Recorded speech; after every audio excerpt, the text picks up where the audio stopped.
جس نے پہلی دفعہ کیا نا اس نے سائنسدانوں سے پوچھ کے نہیں کیا، اپنی قدرت سے 9 مہینے میں ماں کے پیٹ میں منی کا قطرہ، ایک اسپم جاتا ہے ماں کے پیٹ میں، اس میں 9 مہینے کے اندر اس پانی میں آنکھ، ناک، کان، دل، دماغ، جگر، گردے، پھیپھڑے، کلیجی بنتی ہے، پورا انسان بن کے باہر نکلتا ہے۔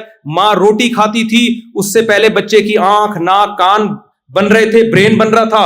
اب جب بچہ دنیا میں آیا اسی روٹی سے دودھ بن رہا ہے، اور وہ دودھ ماں کی چھاتیوں میں جا رہا ہے، اور بچے کو پتا ہے مجھے دودھ کہاں سے ملے گا، میرے حلق میں کیسے اترے گا۔ اللہ کہتے ہیں جو سائنٹسٹ یہ کہہ رہا ہے کہ یہ خود بخود ہو رہا ہے، وہ اللہ کا بہت بڑا مجرم ہے، وہ تمہیں خدا سے ہٹا رہا ہے۔ اکفرت بالذی خلقک من تراب، تم ان ایتھیسٹ سائنسدانوں کی باتوں میں آ کے اس خدا کا کیسے انکار کر رہے ہو جس نے تمہیں مٹی اور پانی سے بنایا؟ تمہاری عقل کو کیا ہو گیا؟ بھائی آٹومیٹیکلی نہیں ہے، یہ وہ ذات کر رہی ہے جس نے ہمیں بنایا۔ وہ خدا کہتا ہے کہ جس نے پہلی دفعہ بنایا وہ مٹی میں جان ڈال کے دوبارہ تمہیں انسان بنا کے حساب و کتاب کے کٹہرے میں کھڑا کرے گا۔ یہ کس کا؟ میرا اور آپ کا عقیدہ ہے یا نہیں ہے؟ اس پہ قائم رہو، اپنی اولادوں کو سکھاؤ بیٹا ہم مر کے ختم نہیں ہوتے۔ بچہ کہے گا ابو یہ تو جب کیڑے کھا جاتے ہیں ختم، اس کو بولو بیٹا پہلے کچھ نہیں تھے، جس نے بنا دیا تو ریپیئر کرنا تو آسان ہوتا ہے پہلی دفعہ بنانے سے، وہ دوبارہ بنائے گا۔ وَهُوَ بِكُلِّ خَلْقٍ عَلِيمٌ، وہ ہر طرح سے پیدا کرنا جانتا ہے وہ۔ یہ ہمارا عقیدہ ہے، اس کے بغیر اللہ کی نظر میں ہم اچھے بولو نہیں۔ یہ آخری بیان ہے، تھوڑا سا 5 منٹ میں آپ کے زیادہ لے رہا ہوں میں۔ بھائی تھک تو نہیں گئے؟ کوئی مسئلہ تو نہیں؟ جلدی سے میں چاہ رہا ہوں جلدی سے سمیٹوں میں، مجھے کہیں بٹھا دو نا پولیس بلوانی پڑتی ہے اٹھانے کے لیے۔ تو زندگی کا آخری نہ ہو، یعنی اس سفر کا، آسٹریلیا کا۔ بعض دفعہ کلپ چلا دیتے ہیں مفتی صاحب کا آخری، تو پتہ نہیں اس کے بعد کیا ہونے والا ہے ان کے ساتھ۔ تو اب کیا ہے میرے بھائی، اللہ تعالیٰ کیا فرماتا ہے؟ عقیدہ توحید، عقیدہ رسالت، آخرت کہ ہمیں موت کے بعد دوبارہ زندہ ہوں، عقیدہ تقدیر کہ اچھا برا سب پہلے سے طے شدہ ہے، کچھ بھی ہوتا ہے اپنی طرف سے کوشش کرو اچھا ہو برا نہ ہو، جب ہو جائے ما قدر اللہ، جو کام طے ہونا تھا وہ ہو گیا۔ اب ٹینشن لینے کا۔ ایک سعودی عرب میں ایک عربی اپنے 2 بچوں کے ساتھ جا رہا تھا، پیچھے سے گاڑی آئی، بچے کی انگلی چھوٹ گئی نا، ہاتھ چھوٹ گیا، وہ کہیں روڈ پہ آ گیا بیچارہ بچہ، گاڑی نے اٹھا کے مارا اس کو، وہ درخت پہ جا کے چپکا ہے بچہ، اس کے سامنے بچے نے دم توڑا ہے۔ عربوں میں جہاں کچھ خامیاں ہیں وہاں کچھ بہت ساری خوبیاں بھی ہیں۔ وہ شخص جو اس کے ساتھ تھا نا، عربی کہہ رہے میں نے اس عربی کا حوصلہ دیکھا، اس عربی نے کہا ما قدر اللہ، جو مقدر تھا وہ، کیونکہ اس میں نہ بچہ تو بیچارہ بچہ ہے، نہ باپ کی غلطی، باپ تھوڑی وہ کرتا۔ تو وہ گاڑی والا اٹھ کے آیا، اس نے کہا میں دیت دینے کے لیے تیار ہوں۔ اس نے کہا یار تمہاری کوئی غلطی نہیں ہے، اس کی غلطی بھی نہیں تھی گاڑی والے کی نا، وہ روڈ پہ بچہ خود ہی آ گیا۔ تو مسلمان کے لیے عقیدہ تقدیر کی بیس پہ بڑے بڑے غموں کو پی جانا آسان ہے، کبھی مسلمان خودکشی کی طرف نہیں جاتا۔ کہتا ہے یار جو مقدر میں تھا، جب میں نے دوسری کی نا پٹا تو میں نے کہا ما قدر اللہ، ہاتھوں سے نہیں پیٹا کسی نے، جو زبان سے کوٹا گیا مجھے۔ تو میں بھی یہی سوچ کے صبر کیا، بھائی مقدر میں تھی، اب مجھے سمجھ میں آ رہا تھا خوش ہونے کا موقع ہے، غم کا موقع ہے، صبر والی آیتیں میں دیکھوں جا کے یا شکر والی، بہت اب تک اس طرح کی کنفیوژن چل رہی ہے۔ خیر اب تو اللہ کا شکر ہے شکر والی آیتیں زیادہ آ گئی ہے دماغ میں۔ تو ما قدر اللہ یہ لفظ اور یہ جملہ یاد کر لیں۔ ایک یہ، دوسرا جب بھی کوئی پریشانی ہو، انا للہ و انا الیہ راجعون، ہم اللہ کے غلام ہیں بھائی، ہمیں بنایا گیا ہے، ہم بنے نہیں ہیں، ہماری نہیں چلے گی، چلے گی کس کی؟ اس کی، ہم اللہ کے غلام۔ و انا الیہ راجعون، جانا کس کی طرف ہے؟ کیا مطلب؟ اس غم پہ صبر کریں گے اجر مل جائے گا۔ نبی نے فرمایا جس عورت کا 1 بچہ مر گیا، 2 بچے مر گئے، اس نے صبر کیا تو اللہ میں اس کے لیے جنت کی ضمانت لیتا ہوں۔ صبر، کیونکہ عورت کے لیے اس سے بڑا غم کوئی نہیں ہوتا۔ بھائی مسلمان نہیں خودکشی کی طرف جاتا، مسلمان کہتے ہیں یہ تو کس نے کی؟ یعقوب علیہ السلام سے زیادہ غم کسی کے پاس ہو سکتا ہے؟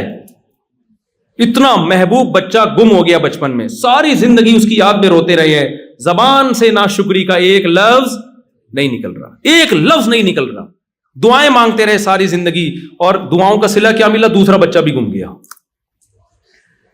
لیکن کیا بھائی کون کر رہا ہے؟ یہ اللہ کر رہا ہے بھائی، اللہ کی ہم پہ چلے گی۔ ایک جملہ بھی ہم ہوتے، ہم کہتے لو دعائیں مانگ رہے ہیں اور اللہ نے بجائے پہلا بچہ لوٹانے کے دوسرا بھی اٹھا لیا۔ یہ کیا ہے؟ مذہب چھوڑ دیتے ہیں لوگ، اسلام چھوڑ دیتے ہیں، اللہ کو برا بھلا کہنا شروع کر دیتے ہیں۔ بھائی وہ دعائیں وہ کوئی روحانی عامل کے پاس نہیں کہ میرا ذائچہ نکال کے بچہ نکالو کہاں ہے. کو پتا تو روحانی عاملوں کے پاس کچھ بھی نہیں ہوتا. کس سے دعا مانگی ہے؟ اللہ سے. بھائی صبر، فصبر جمیل، صبر جمیل اس صبر کو کہتے ہیں، ایسا صبر جس میں شکایت ذرا بھی نہ ہو. رو رہے ہیں، آنکھوں کی بینائی تک چلی گئی، زبان سے وہ نکلے گا جس پہ اللہ راضی ہوگا. جو غیر اختیاری غم ہوتا ہے وہ تو اختیار میں نہیں ہوتا نا، وہ تو محبت کی وجہ سے، وہ تو دینداروں کو بھی ہوتا ہے، وہ تو نیچرل ہے، وہ تو ہونا بھی چاہیے، نہ ہونا اس کی علامت ہے آپ کو محبت ہی نہیں تھی. تو زبان سے نہیں، کوئی خودکشی نہیں، کوئی ڈپریشن کے ڈاکٹر کے پاس نہیں گئے، نفسیاتی ڈاکٹر کے پاس. بھائی ان ڈاکٹروں کے پاس حل نہیں ہے ڈپریشن کا، ڈپریشن کا حل اللہ رسول کے پاس ہے. تو آپ نے عقیدہ تقدیر پہ بولو مضبوط ہونا ہے.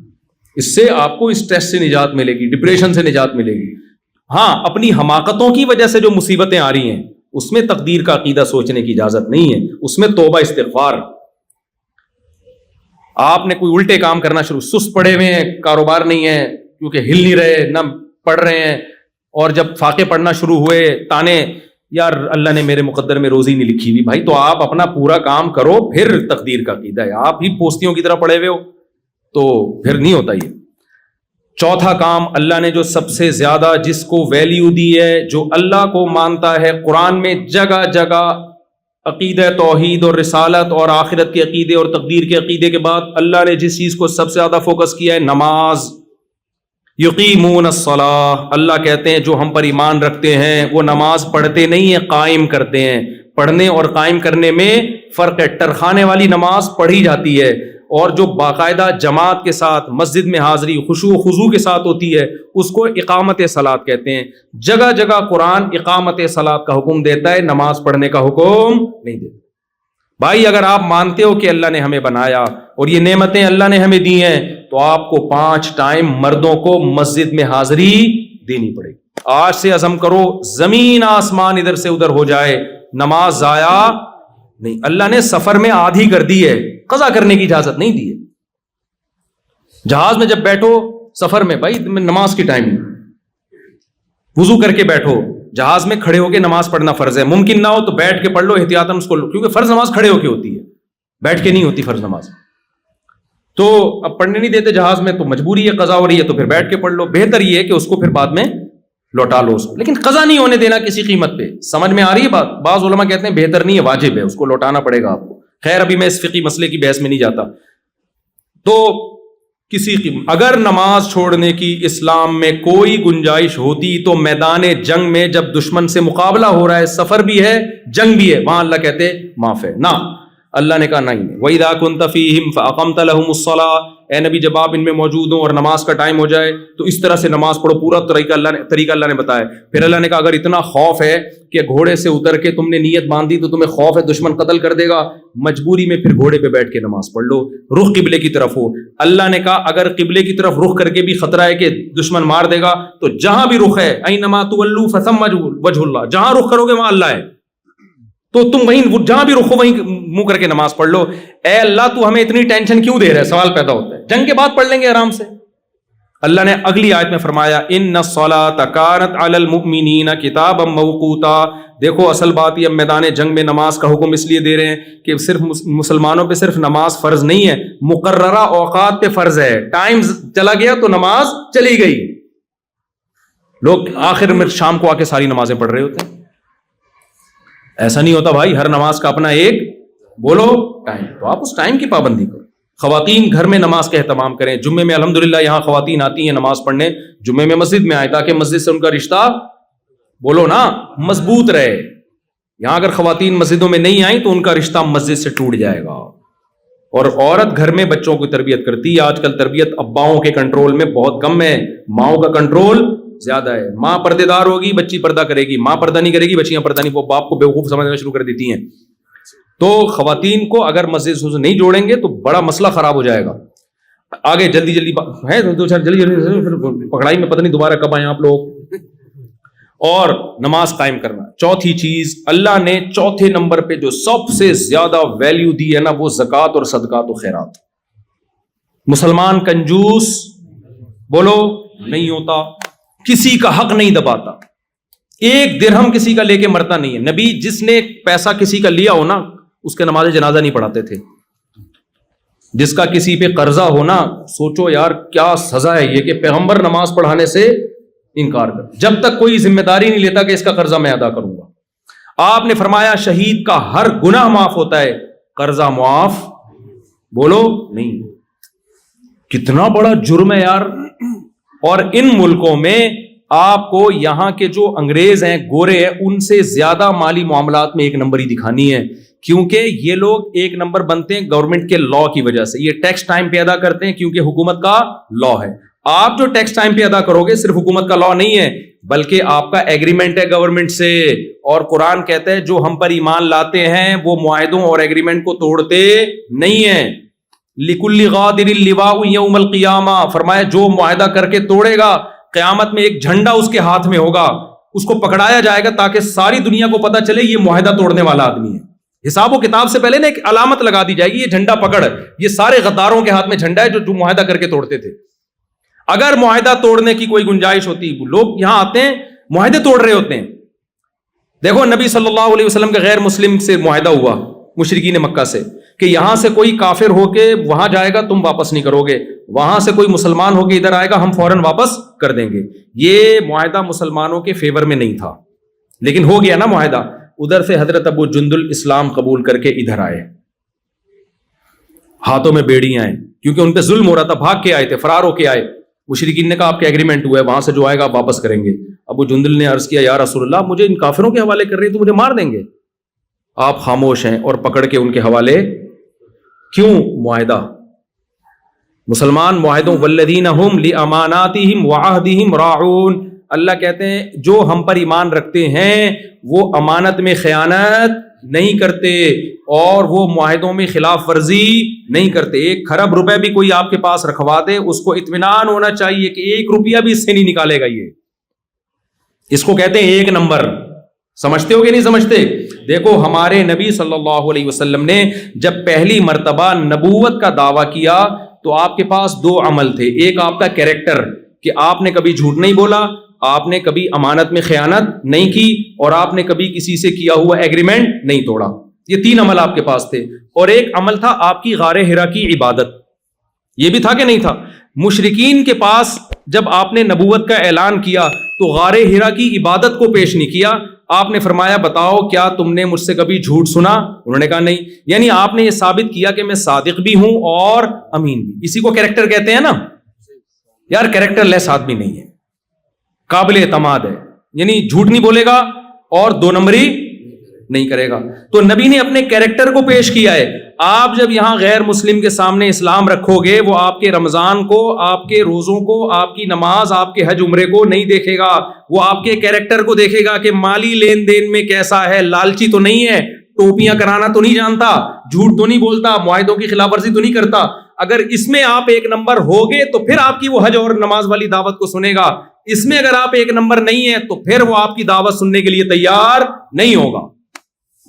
کھوپڑی شریف میں بات آ رہی ہے کہ نہیں آ رہی ہے؟ قرآن نے عیسائیوں کی تعریف کی، یہودیوں کی بھی، کچھ یہودی عیسائیوں کی قرآن نے تعریف کی ہے۔ کیسے تعریف کی؟ وہاں بھی اللہ نے ان کے کریکٹر کی مثال دی ہے۔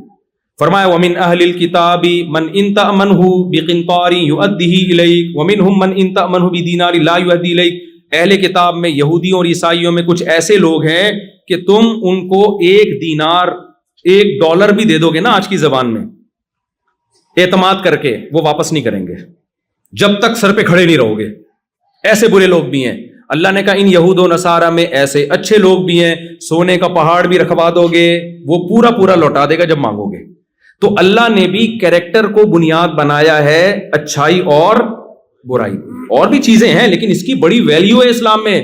آج ہمارے یہاں نماز روزے کو تو، حج کو تو فوکس کیا جاتا ہے، کیریکٹر کو فوکس نہیں کیا، بلکہ جتنا بڑا 2 نمبر ہو شوب سے بتاتا ہے میں نے فلاں کو ٹوپی کرائی۔ ہمارے ایک دوست چائنا گئے، ہول سیل پہ نا چیزیں بکتی ہیں چائنا میں، ماشاءاللہ ان کی داڑھی بھی اور بڑے نیک آدمی۔ چائنا جا کے کیا کر رہے ہیں وہ، مجھے ان کے پارٹنر نے بتایا کہ بھائی یار یہ تو ٹوپیوں کے علاوہ یہ تو پورا ٹوپیوں کا بزنس کر رہے ہیں وہاں پہ۔ میں نے کہا کیا بزنس؟ انہوں نے کہا بھائی یہ کیا کرتے ہیں ہول سیل پہ نا، جیسے مارکیٹ ہے ہول سیل پہ یہ چیز، اس نے بتایا کہ یعنی میں آپ سے خریدوں گا ہول سیل پہ تو فی الحال آپ 1 دے دیں ٹیسٹ کرنے کے لیے، تو ہول سیل ریٹ پہ 1 چیز لیں گے، وہاں سے ہول سیل پہ ایک چیز, یہاں سے سب کو ٹوپیاں کرا کے ہول سیل ریٹ پر اتنا بڑا کنٹینر تیار کر لیا انہوں نے. بھائی آپ سب سے جھوٹ بول رہے, وہ اس بیس پہ دے رہا ہے کہ شاید کل مجھ سے خریدے گا تو مجھ سے خریدے گا, اور آپ 100 آدمیوں کو یہی ٹوپیاں کرا رہے ہو. تو کل آپ اس کو نماز روزے کی دعوت دو گے تو وہ کیا کہے گا, یار تو اپنی حرکتیں تو دیکھو, تم ہم سے جھوٹ بول رہے ہو. تو ٹوپیوں کا بزنس, اب اس کا ترجمہ پتہ نہیں مفتی خالد صاحب کیا کریں گے, یہ ان کی آزمائش, کہیں گے مجھے بڑی آزمائش میں ڈال دیا. تو بھائی مسلمان کیریکٹر کا 1 نمبر ہوتا ہے, 2 نمبر نہیں. آپ نے یہاں گورنمنٹ سے جو معاہدے کیے ہیں آپ کو ان معاہدوں کو پورا کرنا پڑے گا. آپ کو اگر کوئی یہاں آفیسر رشوت لے کے بھی اللیگل کام کروا رہا ہے آپ سے, آپ اس کو بولو بھائی میں تجھے رشوت دے کے یہ غیر قانونی کام کر لوں گا, یہاں کی گورنمنٹ مجھے چھوڑ دے گی کیونکہ آفیسر کی پرمیشن سے کر رہا ہوں. ادھر کی جو آخرت والی گورنمنٹ ہے, جو اللہ ہے, وہ مجھے نہیں چھوڑے گا. اس لیے کائنڈلی یہ میرے مذہب کا حصہ ہے, میں کسی کے ساتھ ظلم اور ناجائز بولو نہیں کر سکتا. سمجھ میں آ رہی ہے بات؟ اس لیے آپ ٹائم پہ ٹیکس دے دیا کرو, آپ کا امیج گورنمنٹ کی نظر میں اچھا جائے گا کہ انڈیا, بنگلہ دیش اور پاکستان سے جو مسلمان آتے ہیں انہوں نے ہم سے معاہدہ کیا تھا جب انہوں نے نیشنلٹی کے لیے یا رہنے کے لیے اپلائی کیا تھا, تو اس میں ان سے کچھ فارم پہ سائن لیے گئے تھے فری پھوکٹ میں, یہاں داخلہ یہ کسی کو اس بیس پہ یہاں انہوں نے گھسنے دیا کہ آپ کی جو آسٹریلیا کا وزیر اعظم ہے آپ کے خالو ہیں, وہ یہ میرے خالو ہیں اس لیے میں یہاں اس سلسلے میں آنا چاہتا ہوں. صحیح ہے نا؟ اب آپ جب گھر میں بیگم کے پاس جاؤ نا تو آپ بولو میں اس سلسلے میں بیگم آپ سے ملاقات کے لیے حاضر ہوں کہ آپ میری وائف ہیں, ورنہ تو ٹائم دیتے نہیں نا آج کل لوگ بیویوں کو. تو آپ نے یہاں, کیونکہ ان کے لیے بہت بڑا مسئلہ ہے, میں یورپ میں گیا نا, وہاں پتا چلا کہ ٹیکس چوری کرنے میں الحمدللہ بہت بڑا ریکارڈ ہے. کس کا ہے یہ میں نہیں بتاؤں گا, پھر لوگ مجھے پاکستان میں تنگ کرتے ہیں کہ آپ ایسی باتیں کرتے ہو ہمارے خلاف. ٹیکس چوری کرنے میں, اور میرے بھائی وہاں اور یہاں میں کم از کم اتنا فرق تو ہے کہ یہاں آپ سے اگر ٹیکس لے رہے ہیں تو آپ کو وہ فائدے بھی تو دے رہے ہیں نا. یہ کیا بات ہے یار, فائدہ لیتے ہوئے آپ بھرپور طریقے سے فائدہ اٹھاتے ہو, اور دینے کی باری آتی ہے تو ڈنڈی مارتے ہو. ہانگ کانگ میں نے ایسے مسلمز دیکھے ہیں جو کیا کر رہے ہیں, اپنے آپ کو بے روزگار شو کر کے فری پھوکٹ کے پیڑے کھا رہے ہیں گورنمنٹ سے لے کے. یہاں بھی ایسے ہوں گے ماشاءاللہ, شاید بیان میں بھی ہوں, اللہ معاف فرمائے. اب توبہ کر لو بھائی. $3,000 آسٹریلین گورنمنٹ دے رہی تھی بے روزگاروں کو. چھپڑ میں کاروبار چل رہا ہے, مزدوری چل رہی ہے, کام چل رہا ہے, اور ادھر سے کیا لے رہے ہیں, بے روزگاری کا الاؤنس لے رہے ہیں. کس قدر بے شرمی کی بات ہے. ایک حکومت تم پر احسان کر رہی ہے, احسان فراموشی کا تقاضا یہ ہے کہ تم چھپڑ میں وہاں سے کما بھی رہے ہو اور ادھر سے, یہ تو حرام خوری ہو گئی نا. اس سے بڑی بھیک کوئی ہو سکتی ہے؟ ہمارے نبی نے بغیر دھوکے کے بھیک مانگنے سے منع کیا ہے. ایک صحابی نبی کے پاس آئے, کچھ نہیں ہے, آپ نے فرمایا جاؤ گھر میں جو کچھ ہے لاؤ, بیچا, اس کو کلاڑی دی, ان صحابی نے لکڑیاں کاٹ کے لا کے بیچ کے بزنس شروع کیا. آپ نے فرمایا لوگوں کے سامنے ہاتھ پھیلانے سے بہتر ہے کیا کرو, کاروبار کرو. جب لوگوں کے سامنے ہاتھ پھیلانا, حالانکہ وہ دھوکہ دے کے نہیں پھیلا رہے تھے, واقعی غریب تھے وہ, آپ دھوکہ دے کے گورنمنٹ کے سامنے ہاتھ پھیلاؤ, یہ زیادہ برا ہے یا نہیں ہے؟ اور اس سے اسلام بدنام ہو رہا ہے, آپ کا کنٹری بدنام ہو رہا ہے, آپ کا ملک کا امیج. ہم حکمرانوں کو گالیاں دیتے ہیں یار ہمارا امیج خراب کر کے رکھا ہوا ہے, تو عوام نے کون سا اپنا امیج پاکستان کا بحال کر کے رکھا ہوا ہے؟ حکمرانوں نے اگر ہمارا امیج دنیا میں خراب کیا ہے تو عوام نے بھی اپنی حرکتوں سے خراب کیا ہے. یہ لوگ آپ کی نماز روزے کو نہیں دیکھیں گے, یا آپ کے حج اور رمضان کی تراویح کو نہیں دیکھیں گے, یہ دیکھیں گے یہ لوگ ٹیکس ٹائم پہ جمع کراتے ہیں کہ نہیں کراتے, لا کو فالو کرتے ہیں کہ نہیں کرتے. اگر آپ کا امیج ان کے سامنے یہ چلا گیا کہ یار یہ لوگ ہمارے لیے خطرہ نہیں ہے, ملک کے امن و امان میں اور کرمنل ایکٹیویٹیز میں مبتلا نہیں ہے, تو یہ آپ کو اور زیادہ سہولتیں دیں گے. اور اگر آپ نے ان کے اگینسٹ چلنا شروع کر دیا, جائز کاموں میں بھی ان کی مخالفت کرنا شروع کر دی, تو بھائی صرف آپ بدنام نہیں ہوگے, آپ لوگوں کو اللہ کے راستے اور اسلام سے روکنے کا سبب اور ذریعہ بن جاؤ. تو اس لیے معاہدوں کی خلاف ورزی بولو مت کرو. آخری بات, بس سچی مچی کی آخری, سچی مچی کی آخری, وہ یہ ہے کہ اسلام نے آپ کو نماز کا حکم دیا, خرچ کرنے کا حکم دیا, آپ نے لوگوں پہ بھی خرچ کرنا ہے, مسجد میں بھی خرچ کرنا ہے, دینی مدرسوں پہ بھی, غیر مسلموں پہ بھی خرچ کرنا ہے. آپ کو کوئی ضرورت مند, کل مجھے کسی نے بتایا, عالم ہے وہ, علماء عالم تو نہیں, علماء کے ساتھ بیٹھتے ہیں, ایک گورے کو ضرورت تھی, کہتے میں نے اتنا خرچ کیا اس کے اوپر, وہ بڑا حیران ہو رہا تھا. بھائی ہر ایک پہ خرچ کرو, انسان پہ خرچ کرو, آپ مسلمان کنجوس نہیں ہوتا. اور ایک آخری بات کہ دیکھو اسلام میں اور جو غیر مسلم اور مسلم میں ایک بڑا فرق پتہ ہے کیا ہے؟ اسلام یہ چاہتا ہے کہ آپ کے ریلیشن ہو, جبکہ جو غیر مسلم ہے نا وہ انفرادی زندگی کی طرف جا رہے ہیں, انڈیویجول لائف ہونی چاہیے ہر ایک کی. سمجھتے ہو کہ نہیں سمجھتے؟ یہ بہت اہم بات ہے اور واقعی آخری ہے کہ وہ ان کے ہاں ریلیشن کی کوئی ویلیو بولو نہیں. میں اپنا کماتا ہوں, تم اپنا کماتی ہو, اپنی چائے خود بناؤ, میں اپنی چائے خود بناؤں گا. اور ابا اماں کا جو سیٹ اپ چل رہا ہے مارکیٹ میں وہ کوئی بہت زیادہ قابل تعریف نہیں ہے. ابا ہوتے بھی ہیں, نہیں بھی ہوتے ہیں تو وہ ہونا نہ ہونا ابا کا کیا ہے, تقریباً برابر ہی ہے. اولڈ ہاؤس ٹھکانا ہو سکتا ہے, کچھ لوگ گھر میں بھی رکھ لیتے ہیں, کوئی اتنا ویلیو نہیں ہے ان کے یہاں ان چیزوں کی. یہ ٹھیک ہے بھائی, ان کا مذہب ہے, جیسا ان کا مذہب ان کو کہتا ہے, ان کا کلچر کہتا ہے, چلتے رہیں. لیکن آپ یا تو ان کے کلچر کا کلمہ پڑھ لو یا اسلام کا کلمہ پڑھ لو. اسلام کا جب کلمہ پڑھو گے تو اسلام ریلیشن کا قائل ہے, خالق اور مخلوق کا مضبوط ریلیشن چاہتا ہے اسلام. آپ اللہ کو اپنی زندگی سے نہیں نکال سکتے, اس ریلیشن کے لیے اسلام نے کہا نماز پڑھو, حج کرو, زکوٰۃ دو, رمضان میں تراویح ہے, روزے ہیں اور صدقات و خیرات ہیں اللہ کی خاطر. یہ ساری ذکر اذکار ہے, یہ سب اللہ اور مخلوق کا ریلیشن درست کرنے کے لیے. پھر اللہ نے مخلوق کا آپس میں بھی ایک ریلیشن رکھا ہے. آپ اس ریلیشن سے دستبردار بولو نہیں. ان میں سب سے پہلے والدین, دادا دادی, نانا نانی, آپ ان کو اولڈ ہاؤس میں جمع نہیں کرا سکتے. دادا دادی, نانا نانی, ابا اماں غصے میں آپ کو ڈانٹتے ہیں, آپ غصے میں رپلائی نہیں کر سکتے. آپ نے ان کے سامنے اپنے بازوؤں کو ذلت سے جھکانا ہے, ایسا شو کرنا ہے میں غلام ہوں ان کا. یہ آپ کو کرنا پڑے گا اللہ کی خاطر, غصے کو پینا پڑے گا باپ اور ماں کے سامنے.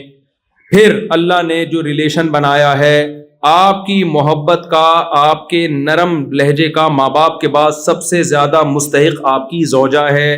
نبی صلی اللہ علیہ وسلم نے فرمایا تم میں سب سے اچھے اخلاق اس کے سمجھے جائیں گے جو ایئر ہوسٹس ہے, نہ اس کے جو اپنی زوجہ کے ساتھ نرم لہجے میں بات کرتا ہے. اور عورت کے لیے اللہ نے شوہر کا حق بہت بڑا بنایا. ابھی کچھ دن پہلے خاتون کا فون آیا کہ ایکچولی میں اپنے ہسبینڈ سے ملک کا نام نہیں لینا چاہیے, وہ سمجھ جائیں گے میری بات ہو رہی ہے, آدھا تو نکل ہی گیا, نکال ہی دیتا ہوں. کینیڈا سے فون آیا, ٹھیک ہے نا. تو انہوں نے کہا کہ ایکچولی میں اپنے ہسبینڈ کے ساتھ نہیں رہنا چاہتی, وہ وجہ. میں نے کہا کوئی وہ کورٹ سے خلا لے رہی, میں نے کہا کورٹ کا خلا اسلام کے اعتبار سے صحیح نہیں ہے.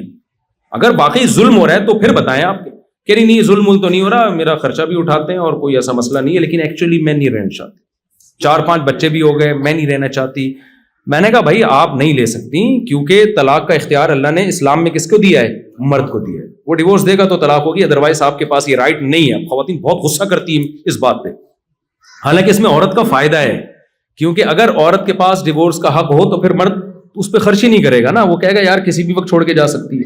خیر یہاں کا لا کیا ہے, وہ یہاں کا لا ہے, لیکن اسلام کی میں بات کر رہا ہوں. اسلام یہ کہتا ہے کہ ڈیورس کا حق کس کے پاس ہے؟ مرد کے پاس ہے. تو میں نے کہا آپ کینیڈا کی گورنمنٹ سے آپ خلا لے لیں, وہاں کی گورنمنٹ کے حساب سے وہ خلا معتبر ہوگا, لیکن اکارڈنگ ٹو اسلام وہ معتبر نہیں ہوگا. پھر انہوں نے ایک مثال دی, دیکھیں جب ہم کسی کمپنی کو جوائن کرتے ہیں, یہ میں آپ کو بتا رہا ہوں آج کل جو سیکولر ذہنیت بن رہی ہے اور اسلام میں کیا فرق. ایکچولی ہم جب کسی کمپنی کو جوائن کرتے ہیں تو ہم اپنی مرضی سے آتے ہیں, پھر ہم جب چھوڑنا چاہتے ہیں تو ہمارا ایگریمنٹ ہوتا ہے, تو ہم جب چاہیں چھوڑ دیں اس کو.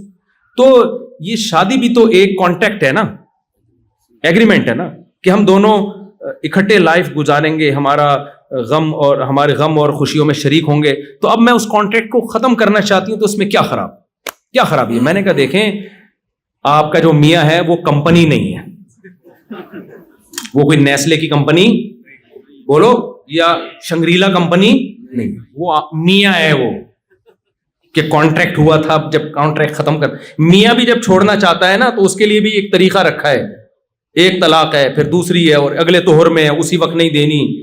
اور اس میں بھی پہلے اللہ نے کہا کہ خاندانوں کو بٹھاؤ, جوڑ کی کوشش کرو, وہ بھی ناکام ہوتی ہے. تو پھر جو ہے اور بہت سارے پروسیس اسلام نے بتائے ہیں, محبت سے وغیرہ, بستر الگ کر دو, روٹھ جاؤ. اس کے بعد جا کے پھر رکھا ہے کہ مجبوری ہو تو پھر ایک دفعہ اور اس میں بھی رجوع کا حق رکھا ہے اگلے مہینے 3 مہینے سے پہلے ایک پروسیس بیان کیا, اور اس کو بھی اس سارے پروسیس کے بعد بھی ناپسندیدہ کیا ہے کہ اچھا کام نہیں کر رہا ہے, کوئی اپریشیٹ ماشاء اللہ 6 عورتوں کو طلاقیں دے چکا ہے, اس کو ایوارڈ ملنا چاہیے, کوئی قابل تعریف کام بولو نہیں.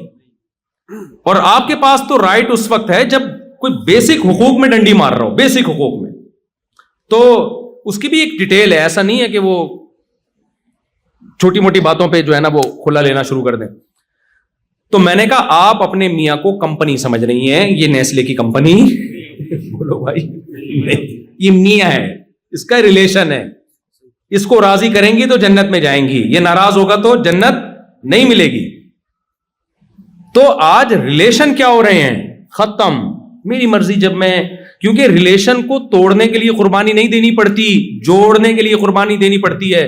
جس آدمی کی بیوی کو 20 سال 30 سال فالج رہا, اور کمال کی بات ہے وہ خود 99 سال میں فوت ہوئے ہیں ان کے ہسبینڈ. مجھے وہ حدیث یاد آئی, نبی نے فرمایا جو چاہتا ہے نا اپنی عمر میں برکت ہو وہ رشتہ داری جوڑے. تو بیوی سے بڑا تو رشتہ کوئی نہیں ہوتا. اس بندے نے 25-30 سال اپنی زوجہ کی خدمت کی بستر پہ, اللہ نے عمر کتنی لمبی دی, برکت دی عمر میں, اور بڑی اچھی لائف گزاری انہوں نے, خوش تھے. ہم کبھی بھی ٹینشن میں نہیں دیکھا ہم نے ان کو. ٹینشن میں ہوتے تو 99 سال میں مرتے کیا. ٹینشن والا آدمی خود بھی مرتا ہے اور دوسروں کو ٹینشن دے کے ان کی عمریں بھی کم کرتا ہے. جب بھی بیٹھا ہوگا نا جیسے توے پہ بیٹھا ہوا ہے, ٹھیک ہے نا, ٹینشن دے کے مارتا ہے لوگوں. تو اب انہوں نے کیا کیا میرے بھائی, دیکھو اللہ کا خوف تھا نا کہ ریلیشن, اسلام کیا چاہتا ہے, ریلیشن, تو مضبوط کیا ریلیشن کو. تو ریلیشن توڑنے کے لیے قربانی نہیں دینی پڑتی, ریلیشن جوڑنے. تو آپ یہاں رشتہ داری والے سسٹم کو مضبوط کریں. رشتہ داری بنائیں بھی جوڑے بھی, بنتی شادی سے, نکاح ہوگا, بچے ہوں گے, رشتہ داری بڑھے گی نا. پھر آپ کے بچوں کے چاچے مامے ہوں گے. ابھی میں جاپان میں گیا تو وہاں جو پشتو لوگ تھے ان کے چاچے مامے 100 افراد ایک خاندان کے, ایک ہی خاندان. تو رشتہ داری پھیل گئی نا. تو رشتہ داری پیدا بھی کرنی ہے اور اس کو پھر جوڑنا ہے. ہاں شرعی حدود کے اندر. ایسا نہ ہو آپ نے ایک میوزیکل شو کا انتظام کیا ہے, رشتہ دار اس بہانے جمع ہو جاتے ہیں سارے کے ساتھ, بھاڑ میں جائے, ایسا جمع ہونا نہیں چاہیے. یا بے پردگی شروع ہو جائے کہ اپنی وائف کو ان کے اس کے ہسبینڈ سے ملا رہے ہیں اور اس کی وائف آپ سے ہا ہا ہو ہی کر کے مل رہی ہے تاکہ ہم ایک فیملی کی طرح. نہ بھائی, محرم نامحرم کا فرق اللہ نے رکھا ہے. اس محرم نامحرم کے فرق کے ساتھ رشتہ داری کو آپ کو جوڑنا پڑے گا, گیدرنگ کرنی پڑے گی, ایک دوسرے پہ خرچ کریں, ایک دوسرے کو دیکھیں, کوئی ضرورت تو نہیں ہے. اللہ نے غیر مسلموں پہ بھی خرچ کرنے کا حکم دیا اور اپنے رشتہ داروں کو زیادہ فوکس کیا ہے. نبی نے فرمایا ایک صدقہ غیروں کو دیتے ہو اس سے 1 ثواب ملتا ہے, جب رشتہ داروں کو دو گے خرچ کرو گے تو 2 ثواب ملے گا. کیوں؟ ایک صدقے کا, ایک رشتہ داری جوڑنے کا. کیونکہ پیسوں سے جتنا رشتے جڑتے ہیں دنیا میں کسی چیز سے نہیں. کتنا بھی روٹھا ہوا ہو نا, پیسے پکڑا دو اس کی جیب. کوئی بھی, آخری بات ہے, آخری مثال, پیسے سے جڑتا بھی ہے ٹوٹتا بھی ہے. آج کتنے لوگ ہمیں شکایت کرتے ہیں, یار ہمارے رشتہ دار آسٹریلیا آئے, پیسہ آ گیا, اب ہمیں سلام کرنا بھی انہوں نے چھوڑ دیا. جب پاکستان جاتے ہیں نا تو ان کو انسلٹ محسوس ہوتی ہے, یہ رکشے والا میرے پاس آ کے کیوں بیٹھ رہا ہے, یہ ٹماٹر والا ہے, یار یہ میرے اسٹینڈرڈ کا نہیں ہے. او بھائی, آپ کا بھائی ہے, آپ کی بہن ہے, آپ کا چچا زاد ہے, آپ کا کزن ہے, آپ کی کزن ہے. آپ کو تکبر زیب یہ اللہ کی دین ہے, کسی کو زیادہ دیتا ہے کسی کو کم دیتا ہے. آپ نے ان کے ساتھ ذرا بھی اکڑ دکھائی نا, اللہ کی نظر میں فرعون بن جاؤ گے آپ. فرعون کے ساتھ ٹیکنیکل فالٹ کھوپڑی کا ہی تو تھا, پیسہ عزت آئی تو کھوپڑی نے کام کرنا چھوڑ دیا. تو رشتہ دار, ماں باپ کیسے ہی گنوار ہوں دیہاتی ہوں, آپ کتنے پڑھے لکھے ہو گئے بھائی, آپ ماں باپ سے آگے نہیں نکل سکتے. اصل انگلش آ جاتی ہے, ابا پنجابی بول رہے ہیں تو ابا ہی نہیں اچھے لگ رہے, یار یہ تو پینڈو ٹائپ کے ہیں, ان کو تو تمیز سے بات نہیں کرنا. او بھائی وہ آپ کا باپ ہے.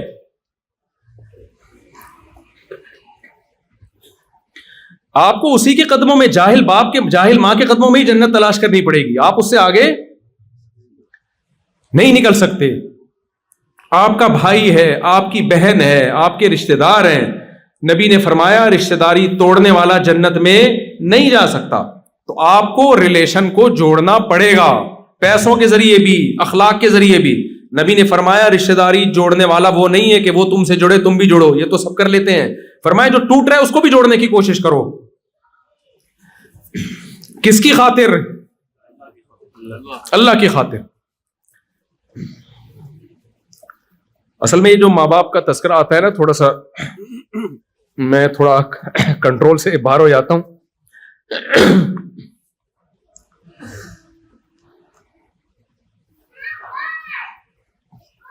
کیونکہ ہم نے تو دیکھا ہے نا ماں باپ کی محبت، تو مجھے بڑی حیرانگی ہوتی ہے کہ یار ماں باپ کو کیسے بھولتے ہیں لوگ. یعنی والدین سے زیادہ تو کوئی تصور، کوئی محبت کی مثال دی نہیں جا سکتی، کوئی مثال نہیں دی جا سکتی. اس کو آ کے کیسے بھولتے ہیں یار. میں تو یعنی بہت حیرانگی ہوتی ہے کہ ماں باپ کو کیسے بھول جاتے ہیں. ابھی کچھ دن پہلے کسی نے بتایا کہ کوئی خاتون اپنے ماں کو ڈانٹ رہی تھی. اس بیچاری سے امیگریشن میں کوئی اس کو نہیں آ رہا ہوگا بورڈنگ کارڈ کیسے لگایا جاتا ہے، پڑھی لکھی نہیں ہے، تو اس کو سنا رہی ہے، گھنٹے سے سمجھا رہی ہوں. تو یار یہ تم پڑھے لکھ گئے ہو، وہ تھوڑی پڑھے لکھے ہیں. ایک باپ نے، بوڑھے باپ نے اپنے بیٹے سے پوچھا بڑھاپے میں نا، کیونکہ آج کل اولادوں کے پاس، بوڑھے ماں باپ کے پاس بیٹھنے کا ٹائم نہیں. کہتے اتنی دیر میں ہم لائف کو انجوائے کر لیتے، ان کی بڑھاپے میں انسان کی عقل صحیح کام نہیں کرتی ہے. تو ایک بوڑھے باپ نے اپنے بچے سے پوچھا بیٹا یہ کیا؟ کوا بیٹھا ہوا تھا. بیٹے نے کہا کوا ہے. پھر بھول گیا بیچارہ، پھر دوبارہ پوچھا، 2-3 دفعہ پوچھا. بیٹے کا میٹر، کیونکہ پڑھا لکھا بہت ہے نا، ایجوکیشن ہے، اور فضول سوالات سے ڈپریشن میں جاتا ہے. یہ فضول سوالات سے کس میں جاتا ہے؟ اس نے اسکول میں پڑھا ہے کہ فضول باتیں نہیں کرنے دو، نہ کرو نہ کسی سے سنو. تو اس کو 2-3 دفعہ میں غصہ آ گیا. بولا اندھے ہو ابا، نظر نہیں آ رہا. 100 دفعہ بولا کوا ہے، کیوں دماغ کھا رہے ہو میرا؟ باپ کو نا اپنا واقعہ یاد آ گیا. اس نے کہا بیٹا جب تو چھوٹا تھا نا، تو نے 10 دفعہ پوچھا تھا، 10 دفعہ پوچھا تھا یہ کیا ہے، اور میری پیشانی پہ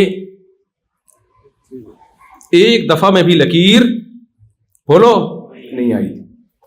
یہ ہوتا ہے. کتنا تنگ کرتے ہیں بچے ماں باپ کو. کیا ماں باپ عیدی سینٹر میں جمع کرا دیتے ہیں ان کو؟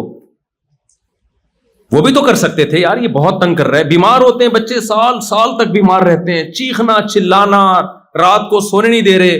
کبھی ماں کو خیال آیا کہ عیدی سینٹر میں جمع کرا دوں؟ آپ کو کیسے خیال آتا ہے کہ بوڑھا ہو گیا تو اولڈ ہاؤس میں جمع کرا دوں اس کو میں؟ یہ کیسے خیال آ سکتا ہے بھائی آپ کو؟ وہ چیخ رہے تو آپ بھی چیخنا شروع کر دو اس کے سامنے. تو یہ اللہ کا حق ہے بھائی. یہ کس کا حق ہے؟ ماں باپ کی خدمت کرنا ماں باپ کا حق نہیں ہے. کس کا حق ہے؟ یہ اللہ کے کہنے پر ہم کر رہے ہوتے ہیں. اللہ نے آرڈر دیا ہے ہمیں. عیسیٰ ابن مریم ماں کی گود میں تھے جب اللہ نے بولنا سکھایا. تو ماں کی گود میں جب بول رہے ہیں نا کہ میں بغیر باپ کے ہوں، میں ولد الزنا نہیں ہوں، مجھے کس نے پیدا کیا؟ اللہ نے. اسی وقت کہہ رہے ہیں کہ مجھے اللہ نے حکم دیا کہ نماز قائم کروں، زکات دوں، وبرم بوالدتی، میں پیغمبر بنوں گا، اور ایسا پیغمبر جو قرب قیامت میں نازل ہو کر مسلم امت کی قیادت کروں گا. لیکن مجھے حکم دیا ہے کہ میں اپنی ماں کے ساتھ اچھا سلوک کروں. اتنے بڑے پیغمبر کو اللہ ماں کی گود میں بتا رہا ہے کہ بڑے ہو کر اپنا مقام دیکھ کر اپنی ماں کو تمہیں بھولنے کی اجازت بولو نہیں ہے. تو بھائی یہ بہت بڑا حق ہے، اس کو آپ ہلکا نہ سمجھیں. یہاں نسلیں بڑی بدتمیز ہو رہی ہیں آج کل کی. جن گھروں میں ماں باپ کا احترام ہے نا، وہ پتہ ہے وہ ماں باپ ہیں جنہوں نے اپنے باپ اور ماں کی حیثیت ہی ختم کر دی ہے. وہ اولاد کے سامنے جھک گئے ہیں. ان گھروں میں ماں باپ کی چلتی ہے، یعنی ماں باپ کے ساتھ اچھا سلوک ہے. کیونکہ باپ اپنے آپ کو باپ سمجھتا ہی نہیں ہے. اس نے کمپرومائز کر لیا، بھائی یہ بیٹا ہے، کسی بھی وقت اس کا میٹر گھوم سکتا ہے. میرے پاس کیس آتے ہیں نا کراچی میں، تو باپ بگڑا، بیٹا بگڑا ہوا ہے تو باپ بیٹے کو لے کر آتا ہے کہ یہ بگڑا ہوا ہے. بیٹا اتنی اونچی آواز سے بات کر رہا ہوتا ہے نا، اور باپ بڑے نرم لہجے میں. باپ کو ڈر ہوتا ہے اگر میں نے تھوڑا اونچی آواز سے بات کی، یہی مفتی صاحب کے سامنے مجھے سنا دے گا. پھر بیٹا بتا رہا تھا میرا باپ یہ ہے، میرا باپ یوں ہے. مجھے لگتا ہے کہ یار تو اپنے اسٹائل سے بتا رہا ہے کہ باپ تو ہے اور اولاد تو نے اس کو بنا کے رکھا ہوا ہے. تو بھائی اللہ کے بعد سب سے بڑا حق کس کا اللہ نے دیا ہے؟ اولڈ ہاؤس میں نہیں جمع کراؤ، ان کی خدمت کرو، ان کے پاؤں میں جنت تلاش کرو. تو اسلام کا حکم نماز ہے، شراب سے بچنا، زنا سے بچنا، روزہ رکھنا، حج کرنا، اللہ سے ریلیشن. اس کے بعد اللہ نے کس سے ریلیشن بتایا ہے؟ مخلوق سے. تو آپ نے ریلیشن بنانے بھی ہیں اور ریلیشن کو آپس میں جوڑنا بھی. جو کچھ کہا سنا، اللہ ہم سب کو اس پر عمل کی توفیق عطا فرمائے.